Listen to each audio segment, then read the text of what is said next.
चलिए बच्चों, अब next type of micro organism कर लेते हैं, वो है प्रोटोजोआ। प्रोटोजोआ भी एक तरह का माइक्रो ऑर्गेनिज्म है। हम लोग को लगता है कि हमने ये वर्ड तो कहीं सुना ही नहीं, बट अगर मैं आपको एक एग्जांपल बताऊं प्रोटोजोआ का, तो आपको बहुत क्लियर में याद आ जाएगा कि हाँ, ये तो हम सुनते आए हैं।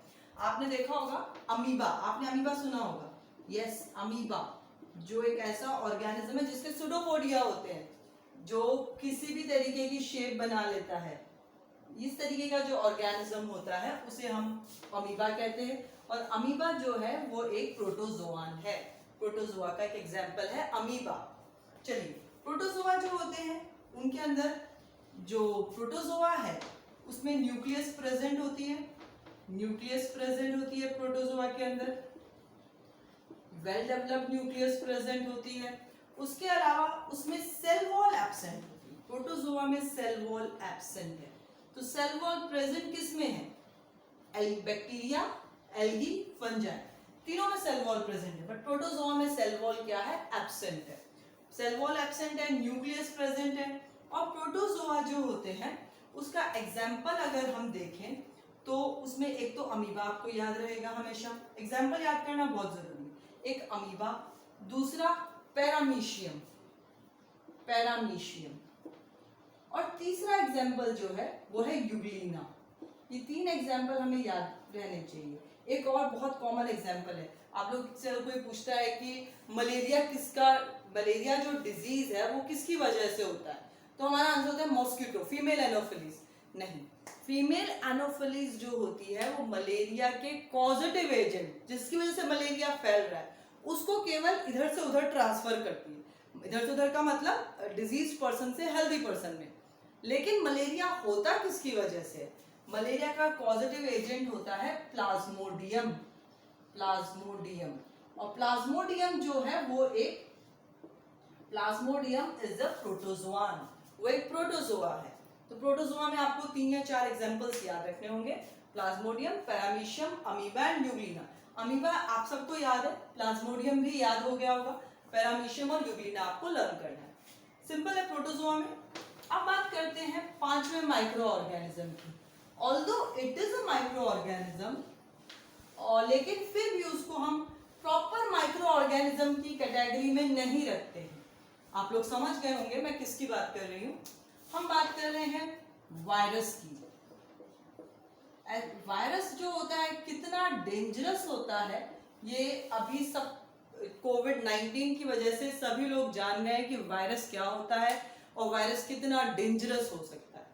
तो कोविड-19 जो है वो एक वायरस है, उसी की वजह से हुआ है। अब देखते हैं वायरस क्या होता है और हमने क्यों वायरस को माइक्रो ऑर्गेनिज्म से थोड़ा अलग हट के पढ़ाया है। देखिए, वायरस जो होता है ये लिविंग भी है और ये नॉन लिविंग भी है, लिविंग एंड नॉन लिविंग। ये कैसे हो गया कि कोई एक ऑर्गेनिज्म लिविंग और नॉन लिविंग दोनों हो जाए?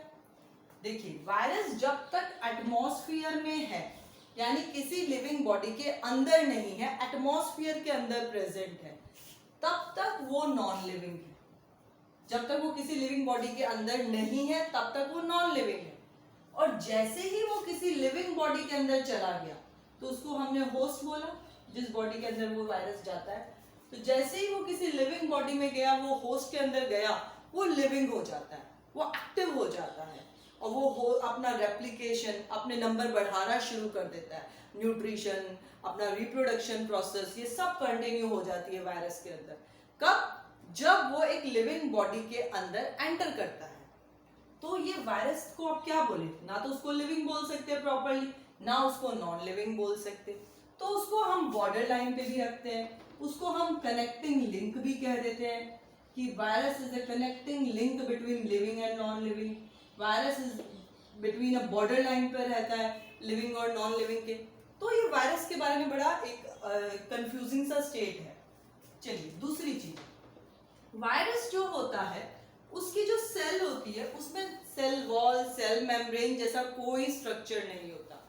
उसके अंदर में जो स्ट्रक्चर रहता है वो एक तो जेनेटिक मटेरियल प्रेजेंट रहता है, दूसरा एक चारों साइड से, सारी तरफ से प्रोटीन की लेयर होती है, प्रोटीन की लेयर होती है। उस प्रोटीन की लेयर को हम कहते हैं कैप्सिड। बस वायरस के स्ट्रक्चर में इतनी ही चीजें होती है कि genetic material covered with a protein layer, genetic material covered with a protein layer, that's it. तो यही वायरस होता है। जैसे ही ये वायरस होस्ट बॉडी के अंदर आता है, ये होस्ट बॉडी की मशीनरी मतलब हमारा डीएनए उसी के साथ कंबाइन होकर अपना रेप्लिकेशन प्रोसेस शुरू करता है। रेप्लिकेशन प्रोसेस का मतलब होता है रेप्लिका वर्ड से, रेप्लिका मतलब कॉपी, एग्जैक्ट कॉपी बनाना, मतलब अपना रिप्रोडक्शन प्रोसेस कंटिन्यू करना। तो वायरस जैसे ही होस्ट बॉडी में एंटर करता है, रिप्रोडक्शन प्रोसेस शुरू करता है, अपने नंबर बढ़ाता जाता है। तो ये था वायरस के बारे में। नेक्स्ट हम देखते हैं, हमने पांचों माइक्रो ऑर्गेनिजम्स की थोड़ी स्टडी कर ली, उनका बेसिक देख लिया। अब हमें देखना है एक तो माइक्रो ऑर्गेनिज्म का हैबिटेट। हैबिटेट का मतलब होता है the place where they live, जगह जहां वो लोग रहते हैं। तो माइक्रो ऑर्गेनिजम्स ऐसे हैं जो इस अर्थ के हर तरह के एनवायरनमेंट में रहते हैं। आपको सब जगह माइक्रो ऑर्गेनिजम्स मिल जाएंगे।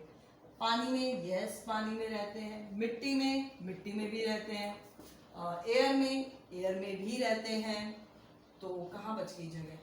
टेम्परेचर हाई, हाँ कई माइक्रो ऑर्गेनिजम्स ऐसे होते हैं जो बहुत हाई टेम्परेचर पे भी सर्वाइव कर जाते हैं, कई, सारे नहीं। बाकी मैक्सिमम माइक्रो ऑर्गेनिजम्स जो होते हैं बहुत हाई टेम्परेचर कर दो या बहुत लो टेम्परेचर कर दो, वो किल हो जाते, वो खत्म हो जाते। बट कई माइक्रो ऑर्गेनिजम्स ऐसे होते हैं जो हाई और लो टेम्परेचर पे भी सर्वाइव कर जाते हैं। हॉट वाटर स्प्रिंग्स होती हैं, उनमें कई बैक्टीरिया सर्वाइव कर जाते हैं। बहुत ज़्यादा जो इन्वायरमेंट हार्श होता है वहाँ पे भी कई बैक्टीरिया सर्वाइव कर जाते हैं।